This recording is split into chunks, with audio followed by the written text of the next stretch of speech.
Marie, and I'm Director of Brand Strategy at a boutique branding agency in West LA, and I'm LA born and raised. I really fell into branding accidentally. I actually started at this company as an intern when I was 18 years old, and I was looking for something new. I was a bio major and knew I had always had a talent for writing. So I got hired as a writer and really fell in love with the process of communicating both visually and verbally, and how helping a company deliver their unique message and finding the perfect way to do that in a way that is really true to the brand, stands out from their competitors, and absolutely connects with their target audience.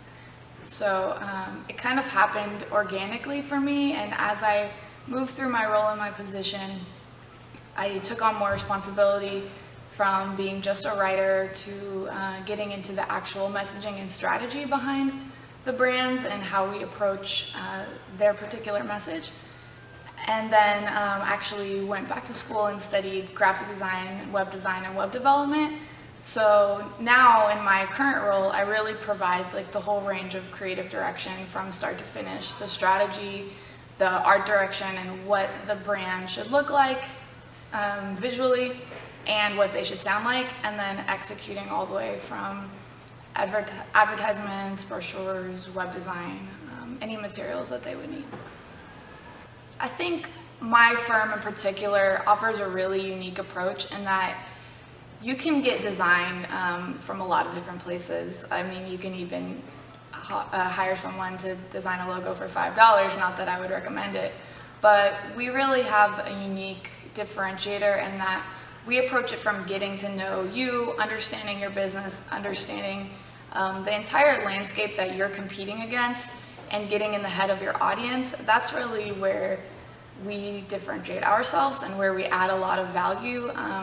We've had a lot of experience in researching, digging into the kind of psychology and the behavior behind purchases and translating that into something visual and making branding, whether that's an advertisement or just a main message or your products, your materials, making something that connects emotionally so that when your target audience, your client, your customer interacts with your brand, when they see your products in the store, they see your package, they see your advertisement, they feel like this is speaking directly to them, and it clicks, it resonates, and makes an emotional connection.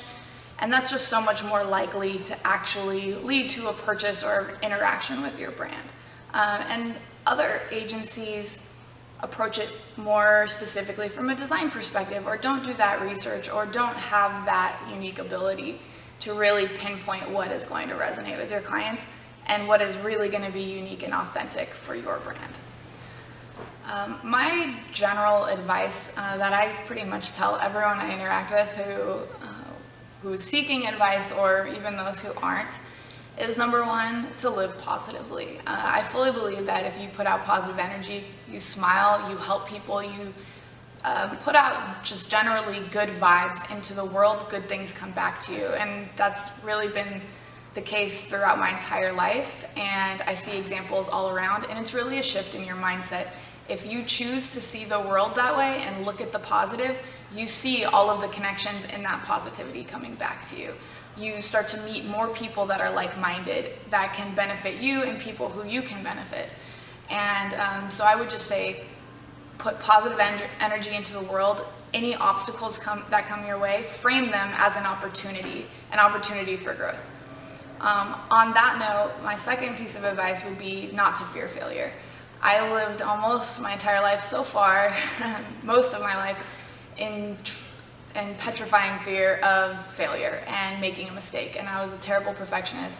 And the problem with that is that you never grow, because failure is truly just an opportunity to develop yourself further. It's a checkpoint, and it allows you to learn, to reassess, to take a step back and get better.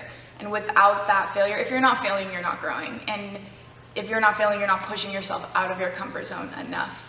So even just reshaping what failure means to you and your mindset is a huge step in approaching any goal.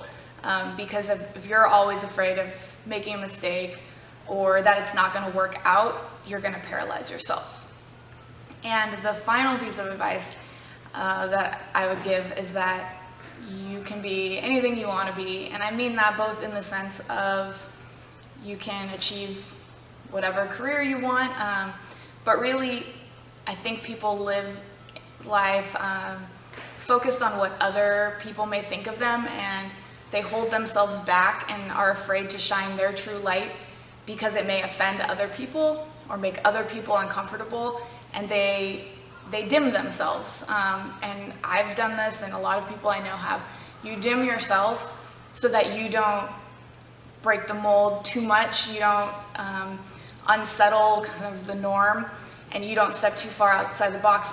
And that's just really crazy, because that's really what all of us are striving to do. We're striving to be extraordinary and striving to stand out.